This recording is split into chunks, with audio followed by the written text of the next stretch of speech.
Bek kriet. Karena Allah kepada innal ladzina kafaru yunfiqu amwalahum liyusaddu an sabilillah.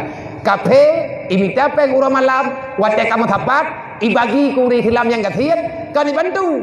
Tapi yang kau bebut ini pancu lagi hancur royo. Iya jo peng riba lang kampung habis pakai urang tu. Akai gebruk dumpua bro. Iya pupri tikulan gedanya wate wo inan kan balik akan balik carai pegah haba. Nyan buat je hinggu. Ini perlah agama. Nyan Allah Taala yang pegah lang Quran ke pegah. Nah cikalan bak surat Al-Maidah.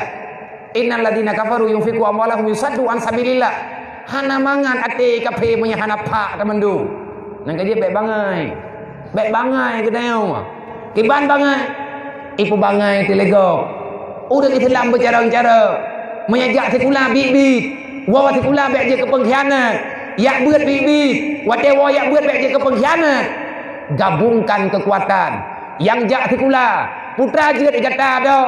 Ilmu nak ilmiah pertanian gua biar. Baklung nak lampuh. Cipurno orang kampung. Untuk gemutani nak god ekonomi. Baik aja ikulan.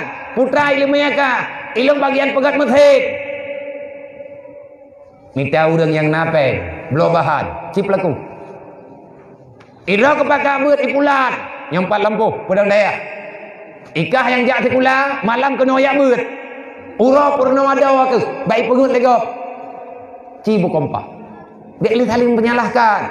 Mandum na manfaat. Islam na tu rame that urang. Letat modern urang dalam Islam. Tapi semua sepakat untuk menegakkan kalimah Allah. Mandum cocok untuk sama-sama tamang dalam surga Allah. Kupu tak mendawai le mempunyai. Nyoci ubah pola pikir baju tapo. Drone pura ilang urang mengkat.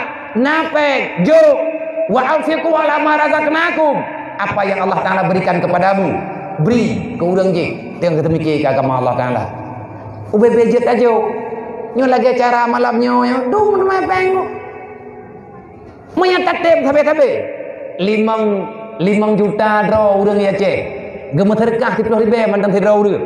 Pribadi tanya urang Islam 10.000 aja.